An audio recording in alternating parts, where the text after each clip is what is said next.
కార్యాలు ఎలా ఉంటాయని.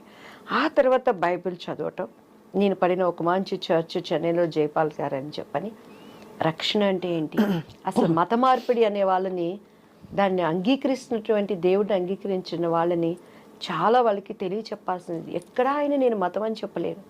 ఐ ఆమ్ ద వే, నేను మార్గం, ఐ ఆమ్ ద ట్రూత్, నేను సత్యం, ఐ ఆమ్ ద లైఫ్, నేనే మార్గం, నేనే సత్యం, నేను జీవం. ఆ మార్గం ఏంటి? ఈరోజు మన ఐ డ్రీమ్ స్టూడియోస్కి రావాలంటే జీపీఎస్ పెట్టుకొని వాళ్ళు పంపిన లొకేషన్ పట్టుకొని కరెక్ట్గా వచ్చాను. వచ్చినాక కూడా మన పిల్లలు చెయ్యి ఊపి దీనిలే పైరని అంటే ఆ కరెక్ట్ మార్గం పట్టుకోబట్టి ఇక్కడికి వచ్చాను. ఏంటి ఆయన మార్గం? I'm the truth. ఈ ప్రపంచంలో ఈరోజు సప్న గారు, దివ్య గారు ఇద్దరు కోర్టుకు వెళ్ళారంటే ఒకటే నిజం ఉంటుంది, రెండోది అబద్ధం. దానికోసం వాదనలు జరిగితే ఒక్కొక్కసారి అన్యాయం గెలవచ్చు, కానీ న్యాయం అనేది ఎప్పటికైనా నిలుస్తుంది.